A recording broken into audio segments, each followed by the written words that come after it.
So what we're going to be looking at here is how we can quickly insert a row after every row within Excel. So we can see that we have Elon, Jeff, and so on. What we want to do is insert a row after these so that we can input data underneath them, or we can add in extra data depending on what we want to do. And a simple trick for doing this is we can click into the column A here, and we're just going to insert a column to the left here, and we can just put something here. It doesn't matter what the title is at this point. We're just going to press 1 and 2 here. Once we've done, we can then take this number and we're just going to drag it down till it says 10 here. So once we've got this point here, what we can do is then we're just going to go underneath and we're going to press 1 and 2 again. But then when we scroll down, what we're going to do at this point is we're just going to drag this down, and we're going to make sure that this goes one more than what we have. So we know that we have 10 there, and we're going to take 11 there. And what we can do at this point now is we can select this column here.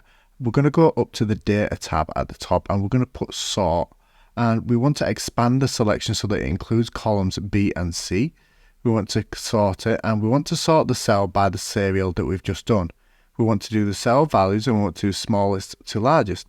We can click OK, and now we can see that this has inserted a row in between because we've got a 1, 1, 2, 2, and so on and so on. And this works all the way down there, and we've got the 11 there just to add on to the end.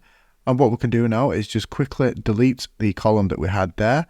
We've now retained the row in between, but we've managed to kind of have this gap that we have here. So just a quick and easy way there. If you just want to insert some rows really quickly in between there, then this is how you can do it really quickly and easily. So thanks for watching.